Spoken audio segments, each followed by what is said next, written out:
Oh.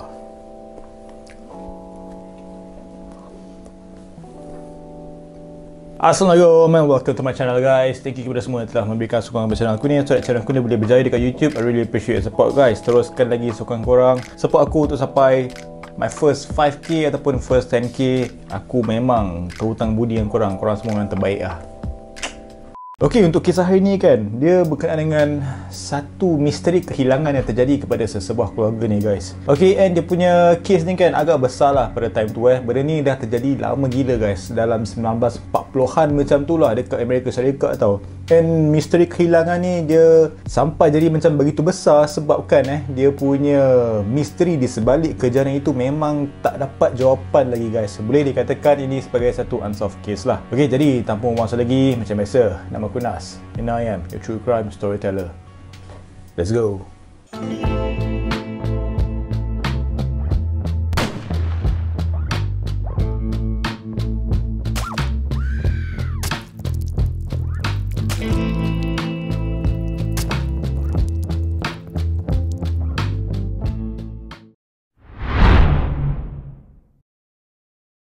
Kisah misteri kehilangan ni kan, ia telah diberikan nama dekat Amerika Syarikat dan kisah ini diberikan nama dia sebagai The Missing Sodder Children.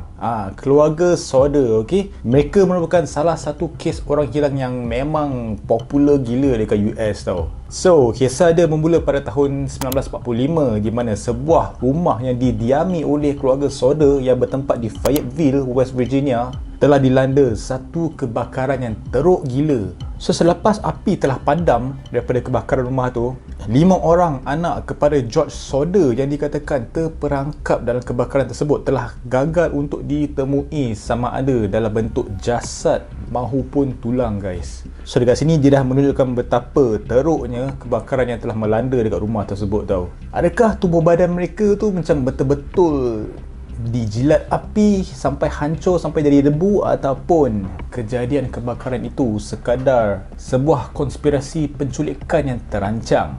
Sinilah dia persoalan tentang dalam kisah ini Okey, so untuk tahu yang lebih lanjut pasal kisah ni, jom kita flashback tentang apa yang terjadi pada malam kejadian itu. Pada malam perayaan Christmas pada tahun 1945, di mana pasangan suami isteri bernama George dan juga Janine serta 9 lagi orang anak mereka yang sedang tidur dalam bilik masing-masing terbangun guys, terbangun pada pukul 1 pagi sebabkan mereka terhidu bau asap kebakaran. Dan yang aneh dia pada malam tu okey, pada sebelum itu kan, Jenny dia ada menjawab satu panggilan telefon daripada individu yang tidak dikenali tau. And dalam panggilan tersebut dia terdengar suara orang bergelak-gelak ketawa tau. So itu dia macam rasa pelik gila, and so memang dia tak ada nak layan-layan lah. Mungkin orang nak prank call ke malam Christmas ke apa kan. Okay, and Jenny juga kan, dia ada mendengar bunyi sesuatu yang menghempap bumbung rumah mereka guys, dan diikuti dengan bunyi benda yang bergolek. Adakah itu hantu ataupun Santa Claus ataupun jin, The Grinch ke apa kan. Tetapi terus terang bukanlah hantu guys, okay? Ini bukan kisah seram, tapi ini kisah true crime. Tetapi secara tiba-tiba guys, apa yang berlaku kemudian api kebakaran yang marak telah melanda dekat rumah keluarga Sodder tersebut guys. Secara one blink of an eye, terbakar amat rumah diorang. Tetapi nasib baiklah untuk George, Jenny bersama 4 orang anak mereka iaitu John, George Jr., Marion dan juga Sylvia sempat berlari keluar dari rumah untuk menyelamatkan diri. Bagaimanapun guys, itu baru 4 orang anak mereka yang berjaya tau. Okay, diorang kan ada 9 anak. 5 orang lagi anak George iaitu Maurice, Martha, Louis, Jenny dan Betty dikatakan terperangkap di tingkat atas rumah mereka. Sebagai bapa kan, bila benda tu dah terjadi and dia tahu yang anak dia tengah terperangkap, memang dia takkan duduk diam guys. Member tak ada duduk tercegat punya tau. So memandangkan keadaan api yang terlampau besar, terlampau marak yang dah menjilat rumah tersebut kan, satu-satunya cara yang dapat difikir oleh George untuk menyelamatkan anak-anak itu adalah dengan memasuki bahagian loteng rumah dia itu. Bahagian loteng dekat atas lah kan, yang apa, bilik etik orang kata kan, yang mana orang Mak Saleh kata banyak hantu lepak dekat loteng kan, itulah bilik dia. kalau korang tahu lah, bilik loteng kan dia akan ada satu tingkap kecil kan. So dekat situlah di mana dia fikir dia hendak menyelamatkan anak-anak dia tau. So dia fikir macam, okay, yes, aku perlu naik ke bahagian loteng untuk menyelamatkan anak-anakku. And macam mana George nak naik kat sana kan? Okay, so dia punya idea adalah untuk menggunakan tangga dan juga dia punya truck tau. Okay, truck, kau tahu lah truck kat US kan besar-besar kan. So dia fikir macam, okay, ini mungkin boleh bantu aku untuk panjat ke bahagian atas rumah dan masuk ke bahagian loteng. Tetapi semuanya itu telah menemui jalan yang buntu guys. Dan kebuntuan itu bukanlah datang daripada kegagalan dan juga kesilapan George, tapi di sebaliknya, kebuntuan itu berkemungkinan besarlah berlaku atas faktor yang secara kebetulan dan je ataupun yang disengajakan. So dekat sinilah di mana cetusnya faktor-faktor konspirasi dalam kisah ini guys. So apa yang terjadi dekat si George ni masa-masa dia nak selamatkan anak dia kan dia plan dia nak gunakan tangga untuk naik ke bahagian loteng kan. Okay, dalam saat-saat macam tu kan, timing yang tengah emergency gila, time tu jugalah guys dia tak jumpa tangga mat. Dia dah cari itu ini semua kan. And yalah, dekat loteng rumah-rumah dulu kan, kalau nak naik kan ada tangga kan. Okay, mungkin dululah, mungkin dia tak ada tangga yang terus bersambung dekat pintu dia ke apa kan. Mungkin nak kena cari tangga lain kan. Member tak jumpa mat tangga. Member surat petak dekat situ lah. Dan untuk yang kedua pula, idea asal si George ni, dia akan memanjat ke bahagian loteng dengan memanjat dia punya truck tau. Okay, so basically dia fikir macam dia akan bawa truck dia menghala ke arah rumah dia so that dia boleh panjat ke bumbung dan masuk ke loteng. Tetapi malang dia guys, dia punya idea itu terus gone selepas kedua-dua truck kepunyaan dia bukan satu tapi dua truck gagal untuk hidup. Dan boleh pula tak boleh start engine. Mungkin member park jauh aku dekat rumah dia kan. Dia tak boleh nak start dia punya truck tu nak bawa ke rumah guys. So macam what are the odds siut yang terjadi dalam kisah ni kan. Macam bapak coincidence siut. So dekat situ memang George memang je dah kelabu asap guys. Kesian betul lah kat George ni So berkenaan dengan dia punya truck tu kan, macam benda tu macam agak pelik tau. Okay, sebab truck dia tu berfungsi elok sahaja guys pada hari-hari sebelumnya itu. So macam why suddenly of all days dalam semua hari, anak-anak aku tengah terperangkap dalam rumah yang sedang terbakar tu, semua benda-benda yang diperlukan tak boleh function time tu guys. Aku just tak boleh imagine apa yang sedang George lalui pada time tu Dan untuk anak dia Marion pula, dia cuba untuk menghubungi pihak bomba Fayetteville melalui telefon rumah jiran dia. Okay, tetapi gagal guys untuk mencapai pihak operator. So macam everything suddenly semuanya terjadi pada malam itu tau, which is very very unfortunate lah. Boleh kata memang tak bernasib baik untuk keluarga saudara pada malam itu. Dan kemudian pihak bomba yang diketuai oleh FJ Morris, dia tiba di tempat kejadian pada jam 8 pagi pada keesokan harinya guys. So macam kenapa lambat kan benda jadi malam tadi, kenapa pagi ni baru sampai kan. Kelewatan bomba tersebut dikatakan berpunca daripada masalah kegagalan komunikasi. So bila pihak bomba semua dah datang, diorang nak buat checking semua. Selepas 2 jam melakukan pemeriksaan di tapak kebakaran tersebut, mereka dapati tiada sebarang mayat mahupun tulang yang ditemui guys, which is something yang memang pelik tau. Okay, sebab kebiasaannya mereka pasti akan jumpa something like at least kan, tapi ini tak ada guys, zero. Menurut Morris, perkara itu berlaku disebabkan api yang terlalu panas hingga menyebabkan tulang-tulang anak-anak George tu hancur menjadi debu, biarpun tiada sebarang bukti yang ditemui untuk membantu kenyataan Morris tersebut tau. But then again, of course, kenyataan tersebut memang sukar untuk diterima oleh George dan juga Janine. Definitely mereka berdua masih percaya bahawa Morris, Martha, Louise, Jenny dan juga Betty masih lagi hidup. Berkemungkinan besar mereka telah menjadi mangsa penculikan oleh kumpulan mafia. Apa sah pula ada mafia ni? Ni guys, banyak dia punya faktor-faktor di sebalik kes ini tau. Okay, tadi macam kes konspirasi pasal dia punya tangga tak jumpa, truck tak boleh hidup bagai semua. And then ni pula macam mana kes kebakaran ni boleh ada penglibatan kumpulan mafia. Okay, ini aku nak cerita kat korang ni. Satu benda lah yang harus diketahui berkenaan dengan si George ni, dia sebenarnya berasal daripada Itali, merupakan seorang yang memang begitu terkenal dengan dia punya kelantangan suaranya dalam menentang pemerintahan diktator di Itali yang bernama Benito Mussolini. So dekat situ memang hidup George ni dikelilingi oleh musuh-musuh yang berdendam dengan dia. And then menerusi satu laporan yang tidak dapat pastilah dia punya kesahihan dia, pihak bomba juga dilaporkan ada menjumpai beberapa serpihan tulang dan juga organ manusia. Tetapi mereka memilih untuk tidak memaklumkan penemuan tersebut kepada George dan isterinya kerana dia tak nak diorang macam tak boleh terima tentang pemergian anak-anak mereka dalam kejadian pembakaran yang begitu tragik pada malam itu. Dan tak lama selepas itu, sijil kematian anak-anak George dikeluarkan pada 30 Disember 1945. Setelah sekian lama kan, George dia telah menukar tapak kebakaran itu menjadi sebuah tugu peringatan bagi memperingati anak-anaknya yang telah hilang itu. Dia terus tak ada nak buat rumah balik ke apa, terus tak ada guys. Dia terus buat tempat itu sebagai memorial ground untuk anak-anak dia.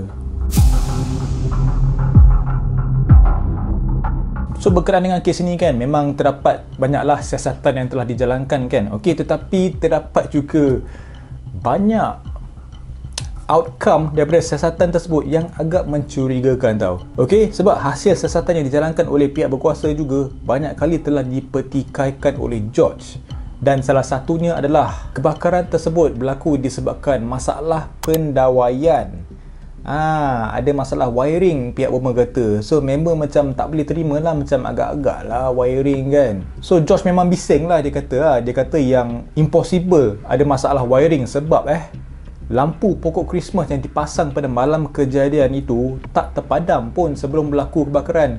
So dekat situ menunjukkan yang macam wiring semua tak ada masalah guys. Okey, tak adalah ada short circuit sini, lampu lip-lap tiba-tiba ke, lampu padam ke apa, tak ada tau. So that's why George macam agak mencuriga lah dengan segala siasatan yang telah dijalankan tentang kejadian kebakaran kat rumah dia itu. Dan George ni dia juga telah mendapati keputusan juri meletakkan punca kebakaran atas faktor masalah pendawaian sebenarnya banyak dipengaruhi oleh ejen insurans yang pernah melakukan ugutan terhadap George pada sebelumnya itu. Macam pelik, apa sah pula ejen insurans nak mengugut si George ni pula kan. Pandai-pandai je lah si ejen insurans ni 2 bulan sebelum kejadian tersebut, seorang ejen insurans telah datang ke rumah George untuk menawarkan polisi insurans. Okay, so tetapi pada time tu tawaran itu telah ditolak oleh George tau, yang menyebabkan ejen insurans itu memberi amaran tentang petanda rumah George akan dilanda kebakaran. Power kau mat, ejen insurans, macam tahu-tahu je kau ni kan. Kau ni boleh tengok ke future kan, main sebat je ataupun dia ada penglibatan dalam kes kebakaran ni kan. Very mysterious guys. Dan terdapat juga petunjuk yang lain tau. Okey, sebab terdapat laporan yang mendakwa ada individu yang dikatakan macam berpura-pura mencari kerja di kawasan rumah si George tu telah melakukan satu tinjauan di belakang rumah George. Dan individu tersebut kan, dia memberitahu bahawa kotak fuse utama rumah George akan menjadi punca utama kebakaran. Dan banyak gila orang power kan tengok pasal wiring ni kan, macam dandan gila mat. So macam banyak gila tanda soal tau dalam kes ini Okay, kalau aku jadi George memang aku jadi panas mat. Pandai-pandai korang nak cakap rumah aku ni bakal dilanda kebakaran kan. Ui, jadah korang ni kan.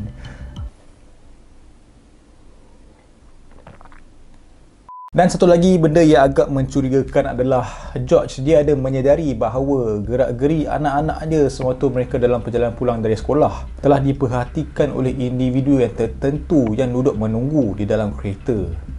Macam ada stalker yang duduk monitor gerak-geri keluarga saudara ni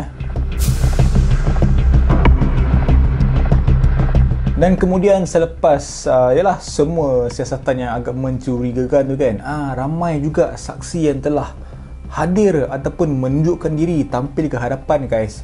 Okey, sebab terdapat beberapa orang saksi yang tampil memberi keterangan bahawa mereka ada melihat 5 orang anak George pada waktu sebelum dan juga selepas kejadian tersebut. Dan antaranya adalah keterangan daripada seorang wanita yang mendakwa dia telah melihat dengan mata dia sendiri anak-anak George itu ada melintas di jalan raya.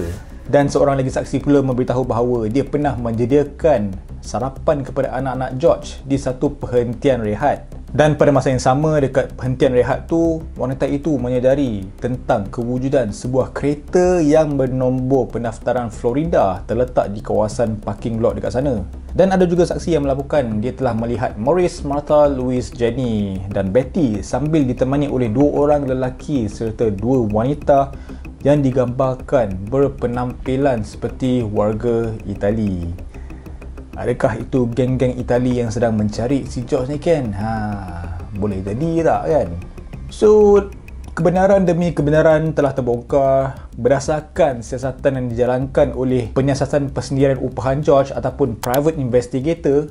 Dia mendapati bahawa ketua bomba iaitu Maurice telah melakukan satu penipuan. Dah apa pula si mangkuk tu duk menipu kan? Penipuan tersebut adalah berhubung dengan kabar angin yang tersebar luas di mana Maurice dikatakan ada menemui jantung manusia di tapak kebakaran. Jantung manusia, Mat? Gila tu. Horror, Mat, kalau jumpa macam tu Tetapi pada kemudiannya Maurice membuat pengakuan bahawa jantung itu sebenarnya adalah hati lembu. Si Bat ni, kau nak main-main time ni, apa masalah kau, Mat, Maurice? So pada akhirnya dia berterus teranglah dengan cerita jantung tersebut. Dia kata yang dia terpaksa mereka dengan harapan George akan menerima hakikat bahawa semua anak-anak dia itu telah pun meninggal dunia. George dan Jenny juga kan, mereka tidak pernah berputus asa untuk mencari anak-anak mereka, guys.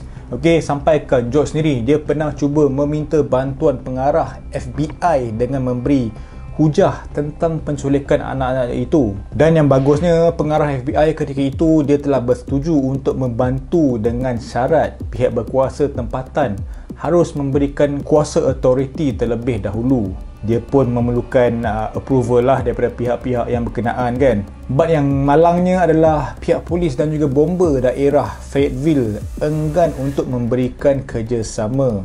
Memang dugaan betul lah untuk George dan juga Jenny ni nak cari anak dia pun, anak-anak diorang pun macam bapak susah gila, banyak gila, rintangan semua kan. Kesian, Mat. Sebenarnya kan, keyakinan George dan Jenny ni tentang teori bahawa anak-anak mereka itu masih hidup bukan sekadar macam agak-agak tau. Sebab diorang memang naluri mereka mengatakan yang anak-anak mereka itu masih lagi hidup dan mereka hanya nak tahu di manakah lokasi mereka tau. Dia tak ada terfikir pun yang anak diorang dah meninggal dunia ke apa. Diorang tahu yang anak diorang hilang tetapi mereka masih lagi hidup. Terdapat ada satu masa ni, George dia pernah melihat seorang budak perempuan yang menyerupai Betty menerusi sebuah gambar di dalam surat khabar tau. Dan surat khabar itu, gambar itu berlokasi dekat New York tau.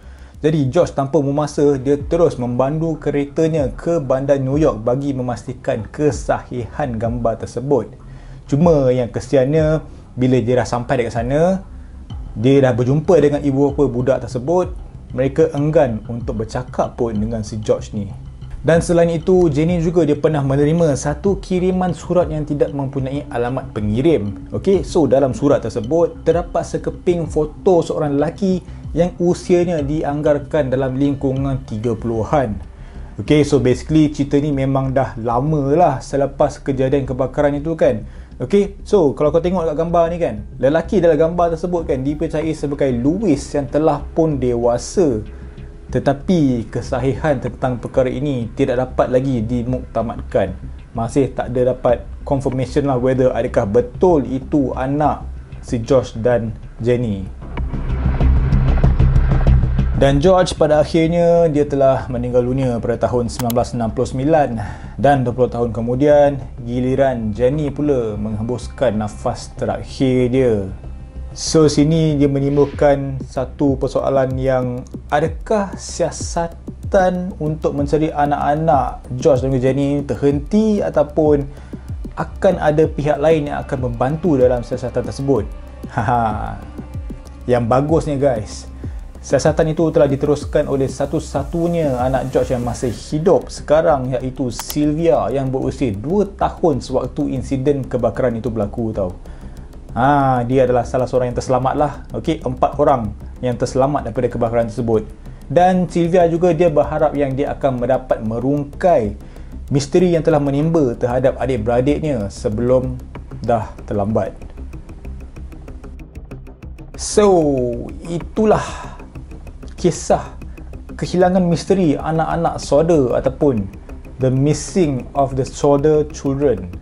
Agak tragik lah, memang tragik lah cerita dia kan, sebab gila mat, rumah terbakar sampai hancur kan, and then, tapi yang peliknya hilang, tak tahu mana pergi budak-budak tu semua kan, and terdapat macam-macam konspirasi yang telah tertimbul lah. Macam yalah, George dia nak cuba selamatkan anak-anak dia, nak naik loteng, tangga tak ada, dan sebelum ni ada je, nak naik pakai dia punya lori ke truk ke, dan tak boleh hidup enjin. So macam-macam perkara lah. Okay, and then tiba-tiba ada penglibatan keluarga mafia pula lah, sebabkan si George ni dia ada darah Itali kan. So itu could be lah, mereka kata yang anak-anak George dan Jenny telah diculik oleh geng-geng mafia Itali ni kan. So macam memang banyak gila apa orang kata apa possibilities tau. Okay, dan ini pun dijadikan sebagai satu unsolved case yang telah terjadi dekat Amerika Syarikat. So aku harap korang enjoy dengan konten aku yang aku sampaikan hari ini, dan aku nak minta maaf jika ada sebarang kekurangan ke kesilapan ke apa. But aku nak cakap thank you sebab tengok video aku berawal sampai habis. Thank you for your support. I will see you next premiere. As always guys, never stop creating. Jangan lupa untuk like, subscribe, share dan juga komen. Assalamualaikum, bye bye. Dan kemudian selepas segala siasatan yang mencuriga, bahasa apa kau cakap Mat?